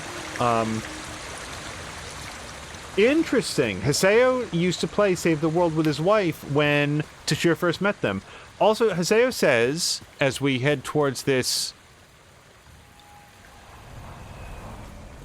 mission. Hold on. So Godfall is a hack and slash looter that has open world where there's only one shop that's an upgrade shop, and you're trying to stop your brother from becoming a god that betrays you. Find a way. They'll kill us on sight. We got you out of Asmo Bay, and I almost died. Well, I have follow-up questions, but let's, my next question for, Haseo would be, I know it's multiplayer. Is it massively multiplayer? Or is it just like small squads, like the Division, basically? Is it a world in which other people exist, but you're sort of instanced with your crew, or is it like a true MMO? Oops. Why are these people outside the town walls? The Mongols have surrounded Yarikawa. No one can get in. Recruiting Lord Shimura's old rivals was never going to be easy. But now... Now they need allies too. Think about it.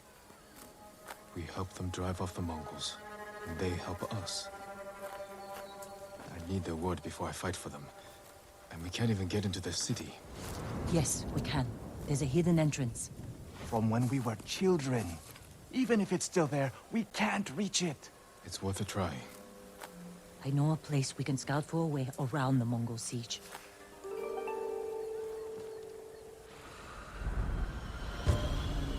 Also, Drienne's brother plays only the Save the World mode, which is interesting. Like, I never hear people talk about that, even though the mode is still in there. It's strange being back after so many years. Everywhere I look brings back memories. And try not to look so hard. Were you here when the Yarikawa rebellion broke out? No, we left years earlier. Pause for 1 second. Anytime we travel, I put this on. Again, for anybody who's not, just so they don't think it's purely cosmetic, it helps to clear the fog of war and will let me know if we pass near some artifacts. When we were children. Did your parents move you? Something like that. That doesn't sound good. They're heading for town. Let them pass.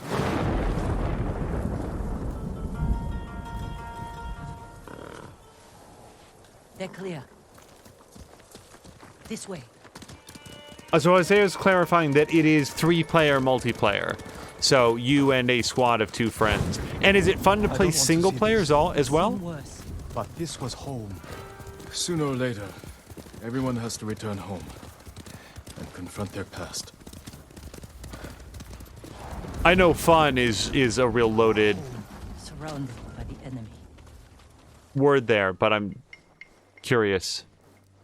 Yarikawa doesn't stand a chance.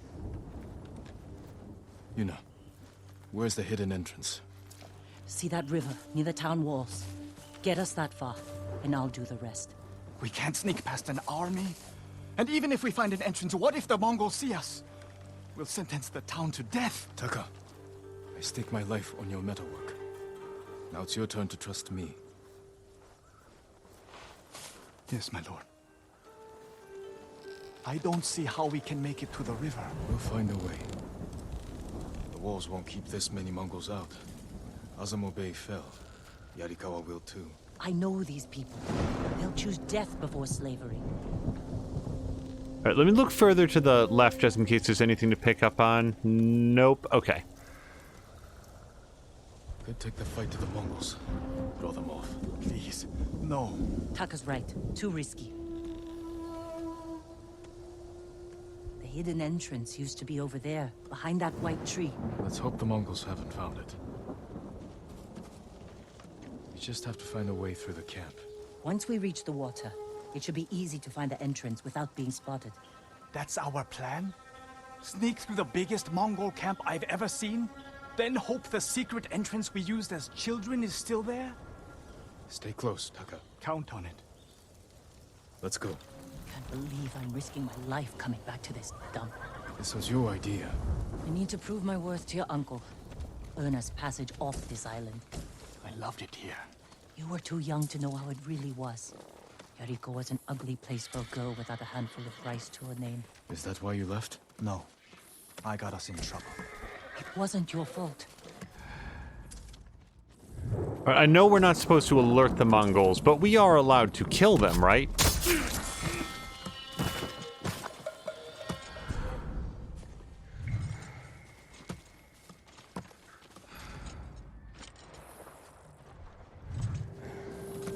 Oh no, that guy's facing this way. Okay, we have to be careful.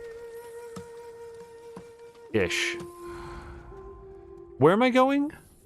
Well, this way, because that's where the wind is going, but... Nope. Okay, so Horseman is coming back. Now, we can throw around some chimes and distract one of them. We'll probably need to do that. Yeah, let's distract guy sitting down. We'll get him facing the other way.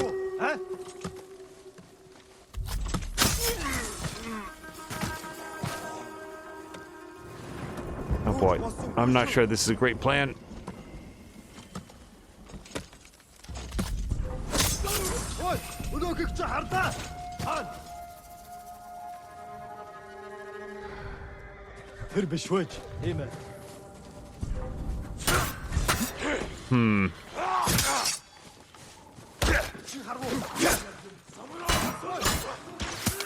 Yeah, I was seen.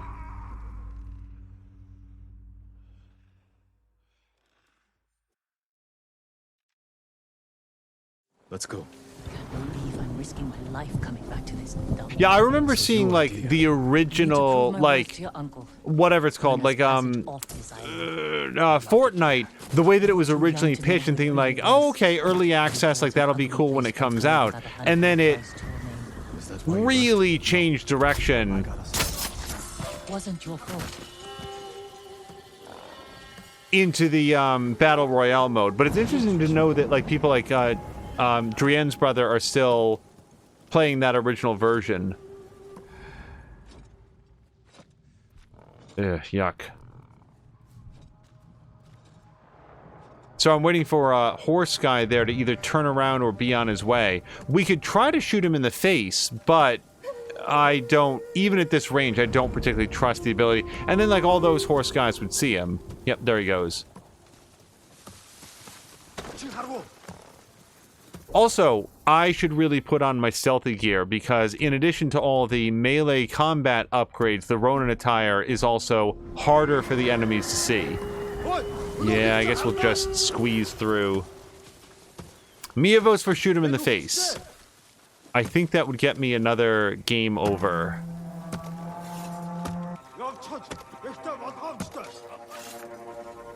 Did they find the body that I killed? Is that why they're all running over there? Because that'd be cool.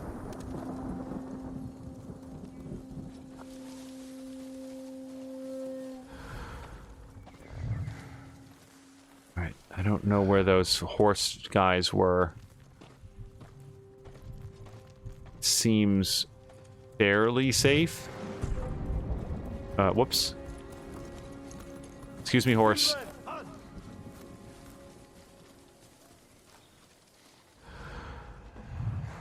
Okay.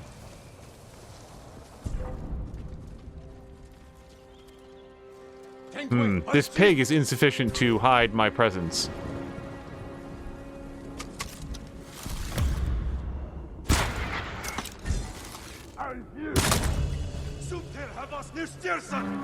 Ah, crap. Does that count as being seen?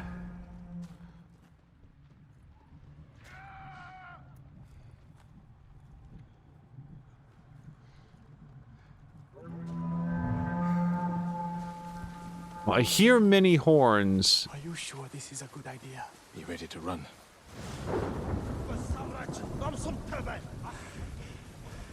I can't keep going. Just follow Jin to the river. This river, right? So, but our goal was to get to the white tree where there was a secret entrance, and I went the opposite way from that. Maybe we can just follow the river down. Maybe the Mongolians don't. Didn't we? And make them fight. We pretend one was a Yarikawa samurai, and the other was a Shimura samurai. And Shimura always lost. Interesting choice.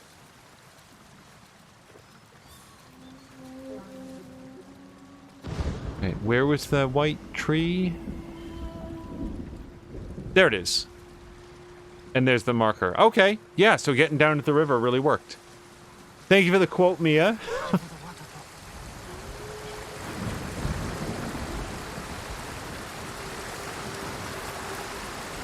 It's still here. And being put to good use. Probably why they've held out this long. When we get up there, let me do the talking. It's your hometown. Who are you? How did you get in? My brother and I were born here. Did the Mongols see you? No, but we're here to help you break their siege. First, tell me the name of the dead samurai you stole your gear from. He's not a thief. He's the ghost. The ghost? I'll take you to Ujimasa. But mind your step. We're all armed here. So run and tell the steward! Right away! Ujimasa. What's the name of Lord Yarikawa's youngest son? My uncle disbanded their clan when he defeated them. The family still runs things here. Unofficial. The uncle put down a rebellion and created a generation of people who hate Clan Shimura. The Mongols are crossing the bridge! You three, follow and stay close. What's going on? A disturbance at the main gate. That can't be good. It's their leader! Are they going to attack? Let's find out what they want. Armarmins, people of Yarikawa! I am Temuge, leader of this war band. I learned your speech, so I may offer you a future. Open your gates before my camp flies the black flag, and you will know great mercy. Refuse, and you will know terrible misery. Choose your future, Yarikawa. They're leaving. Let's go. If Yarikawa surrenders, Lord Shimura won't get his army. Don't worry. They're too stubborn to surrender. If they don't, it will be a bloodbath. They need my uncle as much as he needs them.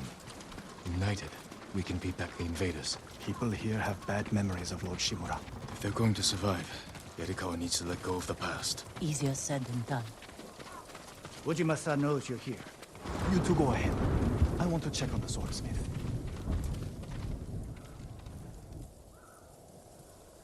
Lord Sakai. Ujimasa Yarikawa. I never thought Lord Shimura's nephew would be responsible for the ghost. You best be careful, or he'll punish you. As he punished my once great family. For inciting rebellion against your Jito. That was years ago. We've all got bigger problems now. Who's this? Your servant? I was born here. Yet you're aiding Clan Shimura. No, I'm fighting for Lord Sakai. For the ghost. We can help break the siege outside your walls. In return, Lord Shimura requests your help. The Mongols want to conquer the mainland. they will lose interest in us. And Yarikawa will survive. Like we always do. That could have gone better. Let's find Taka. Ujimasa is a fool. He can be convinced. The whole island's burning, and Yarikawa's next. If that doesn't convince him, nothing will. Taka used to visit this swordsmith every day. If there was any leftover metal, he'd let my brother pretend to make swords.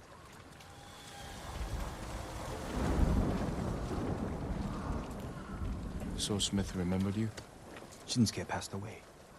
That's his son. How did it go? Ujimasa thinks they can outlast the siege. The smith told me all the best archers left to fight the Mongols, against Ujimasa's orders. They've been missing for days. If we find these archers, they may help us break the Mongol siege and win the town's support. Meet me in Old Yarikawa when you can. We'll look for them there. And show Yarikawa how to fight back.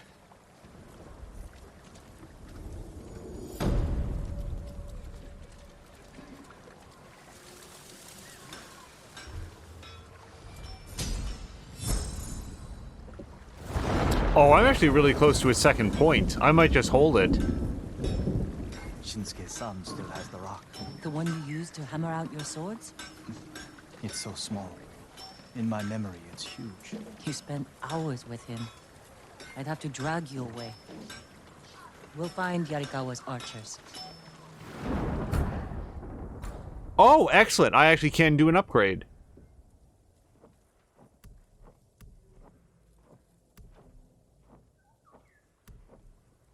Yeah, I mean, if you're going to upgrade anything, it might as well be your primary sword. Yeah, and I've got plenty of stuff to do it with, too. I wonder what was holding me up. All right, so let's upgrade our primary sword. And, oh, our Tanto is already completely upgraded. All right, anything else that we want to do? Oh, we can go to the armorer. Yes, please. So, unfortunately, what I'm probably going to have to do here is go visit the armorer and pick up the gift and call it for this episode, which I think will make this our shortest episode of Ghosts of Tsushima, but that is purely a function of the fact that tomorrow is going to be another really, really early day. So while I search for the armorer that I want to visit, who is apparently over here, I'd like once again to call out twitch.tv/Tashir Games. I'm sure that this weekend he will be playing some more Division Force with folks like G-Nice and Patikin and Haseo and Diesel Jones and SG Tiffany, and there's another guy in there who's always there and I always forget to say his name. Boy, it's going to bother me again. But check that out at twitch.tv/Tashir Games. It is a great way to spend a weekend. Ink! Thank you. And I think we're going to upgrade Ronin attire. So this is going to be, after leaving Pampas Grass, while crouched, enemies will be significantly slower to detect you. It will also upgrade that very obtrusive hat. This will protect you. From dates. We've upgraded that.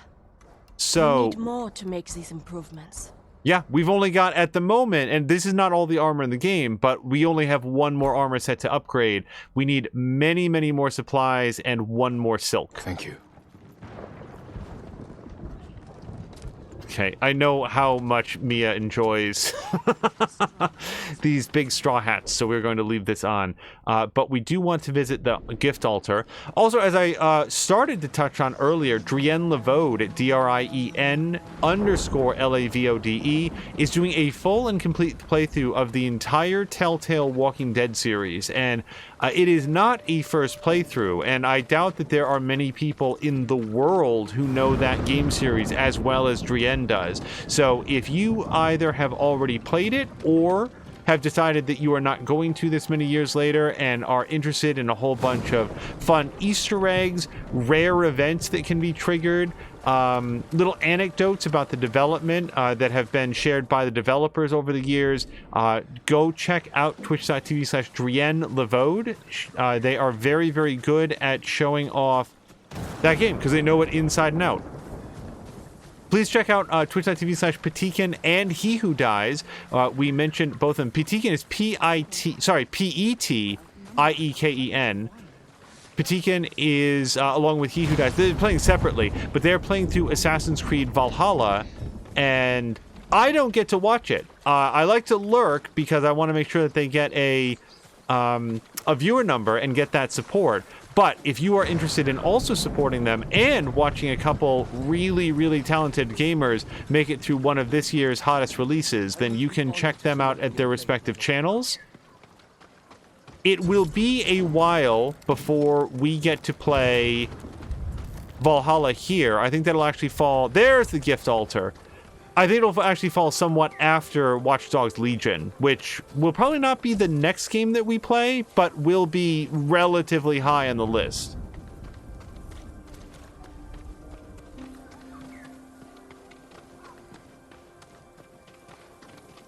Let's see, who else?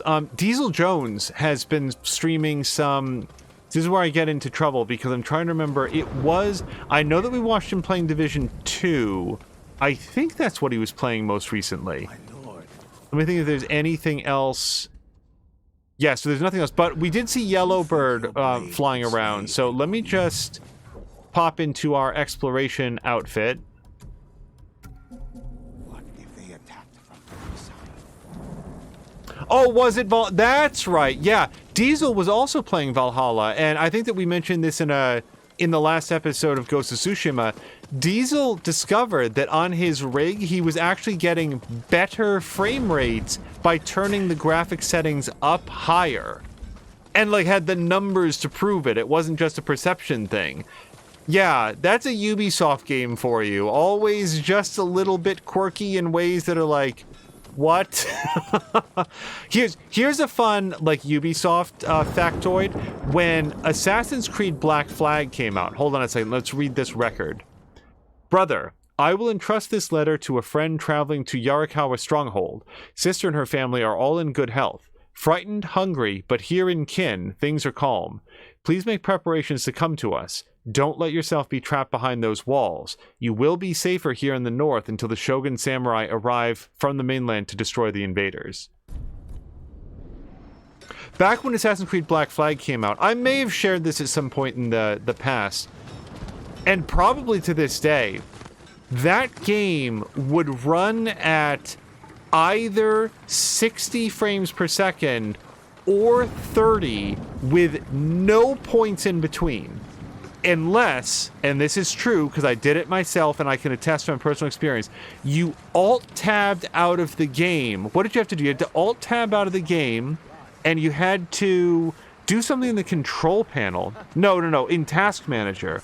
Oh gosh, what was it? You had to, like, open Task Manager and restore the game from Task Manager. Like, right-click on it in Task Manager and then restore it. And then it would be... you would get all the benefits of VSync, but not have these huge swings in frame rate between 60 and 30. I don't know if that ever got patched, but that's like Ubisoft, you know, just really weird things that'll happen. So, yeah, Buzzing Firefly wants me to go get something over here, and it's on the wrong side of those tracks, unless it doesn't. Wait, it might be pointing at something below me?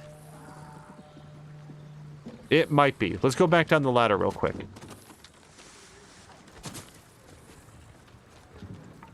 Oh, hello to Rickety Artist, who is also saying hello from work. Rickety Artist has been playing Red Dead Redemption 2, which, not for nothing, but that might be the next thing that we stream, because I've been holding off on that for a good long time. I do remember Rickety saying that he thought that he was getting pretty close to the end.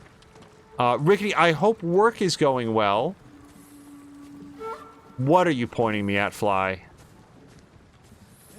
Alright, let's get settled. So it seems to think it's over here.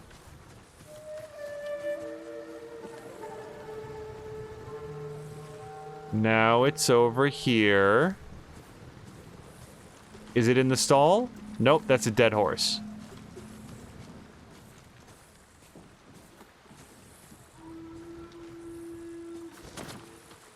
Sorry, this is riveting. Following this fly. Okay. Okay, so it's buzzing a lot faster. But what it wants is not down here. Let me look at the top here. Oh, Rickety might do... Oh, hold on, we found it. By order of Yuji Masa, steward of Yarikawa stronghold, strict rationing is to be maintained at all times. Anyone caught stealing food, taking more than their apportionment, or falsely claiming excess dependence must be jailed immediately. Repeat offenders may be executed. I know this is harsh, but we cannot afford to be lenient as long as the Mongol siege continues.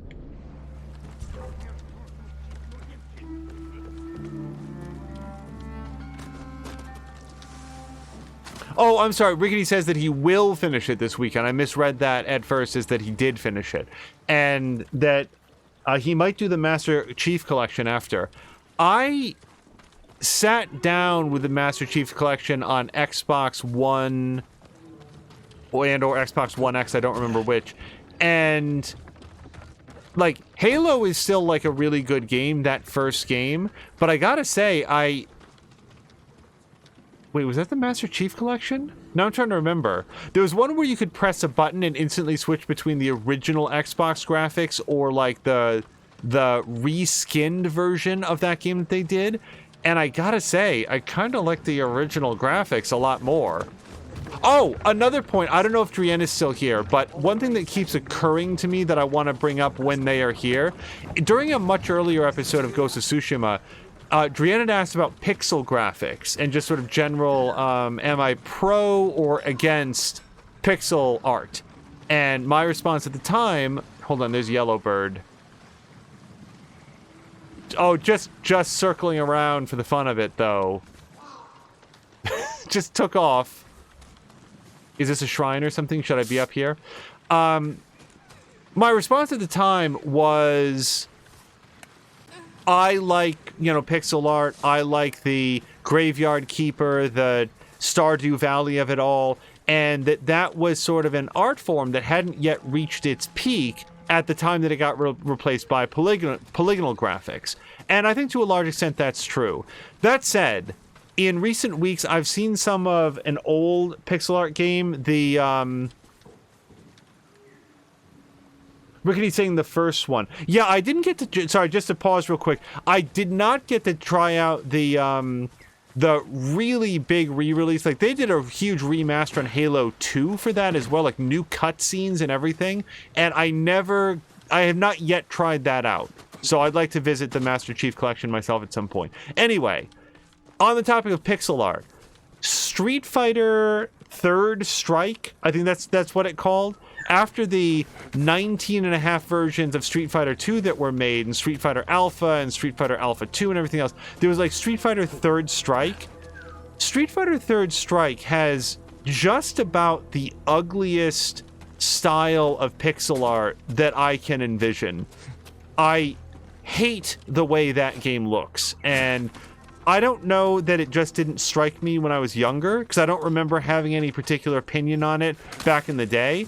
But now, looking at that game and the way the characters animate, they all generally appear to be like, they look like they are made of bones, and then their skin is sort of like undulating around them, like it's loosely stapled on Jell-O. It looks awful, that game.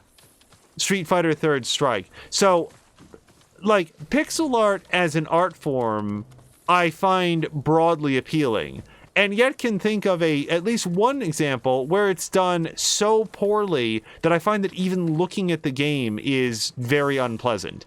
And that game is Street Fighter Third Strike.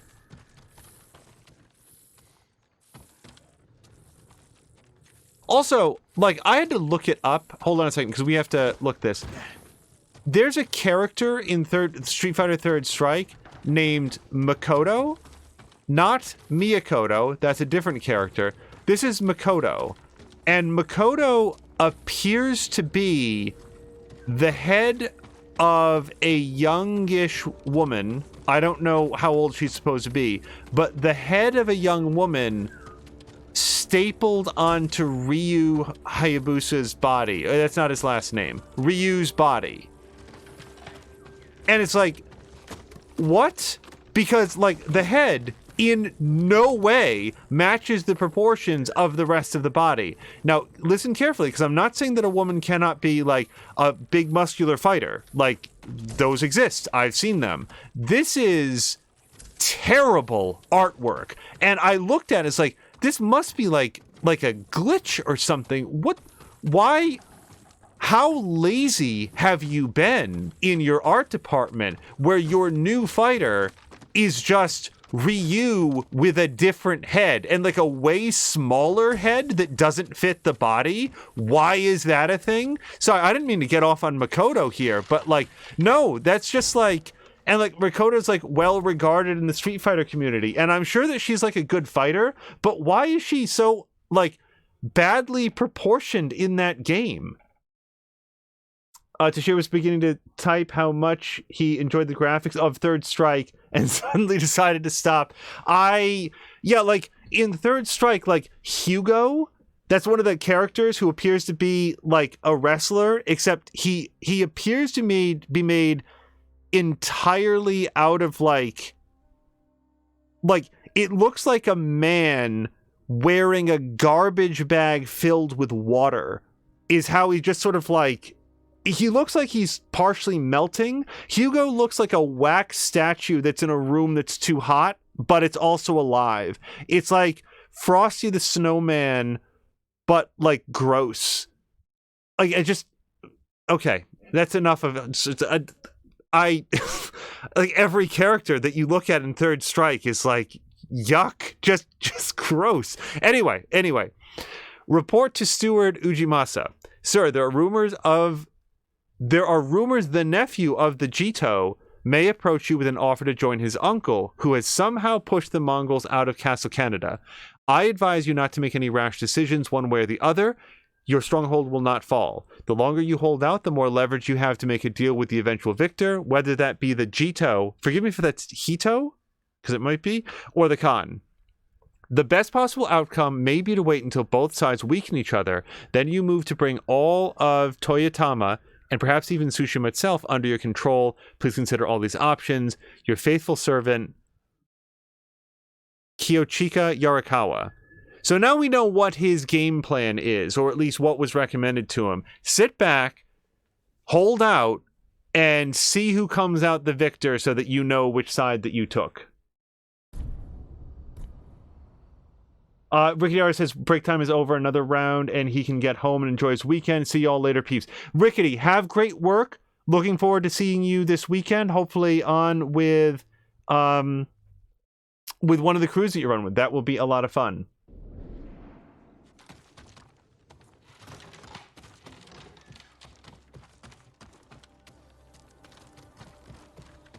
And then, like, in Third Strike, I'm sorry, but there's also, like, a character who's just, like, he's like a purple people eater that got left out in the sun and got bleached white. What even is that? Like, oh god, just every character in the game looks awful. Like that's not like a joke. He looks like he's not human, whatever he is. He's like a humanoid replicant from beyond the moon, and he's completely white, and I don't even know what his name is. But again, like everybody else, there's this weird delay between where it's moving and where its body appears to be. I don't even know. And then, like, Street Fighter 4 came out years and years and years later, and it's like, it's all polygonal, right? But it's, the art style is set to evoke,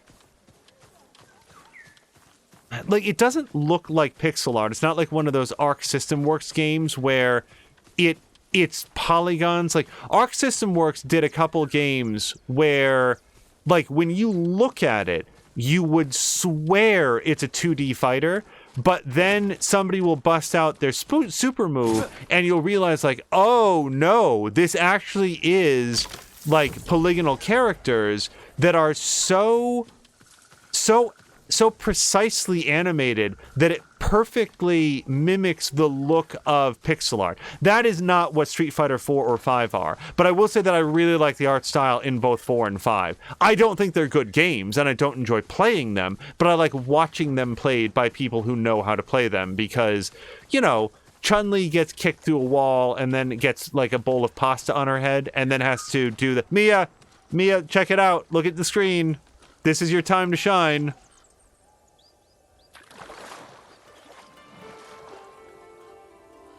Oh, thank you for the bits, Mia.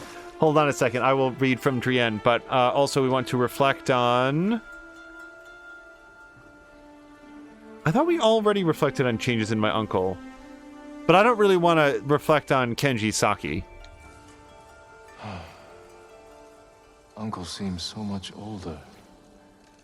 Maybe the war aged him. Or I never noticed before. No, we got that one before. I should have ruminated on the Saki.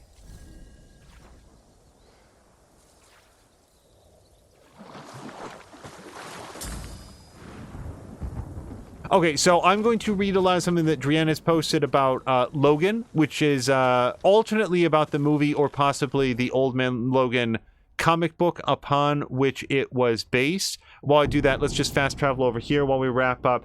Drienne writes, the thing about Laura, X-23, is that in the comics, she's straight up Logan's clone, not one of a bunch of altered kids, etc. She is the clone. She is only female because the Y chromosome in their DNA sample was unsalvageable. The real issue, though, is that she was intended to be Logan's opposite in almost every way.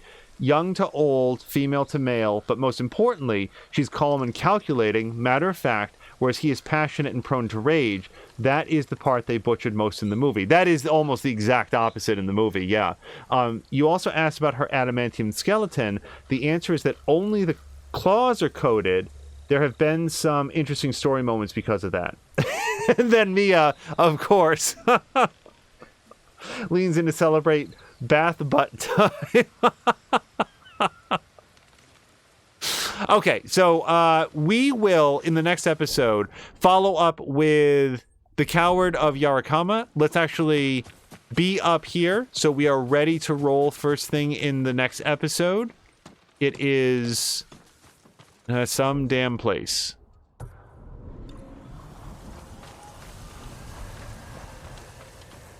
Yeah, I've only ever seen artwork of X-23, and mostly in relation to Rule 23, which is sort of an internet law that says no matter what the subject matter is, there's a sexy version of it. And I think that X-23 is the progenitor of that rule, or the sort of the character that launched that meme, because No, you're not. Remember the old fisherman? okay, hold on, we're gonna back off here because I don't want to hear too much about their conversation before we're ready to go. People outside the comic book universe, of which I include myself, sort of look at X-23 and say that the genesis of this character was, what if Wolverine but sexy woman?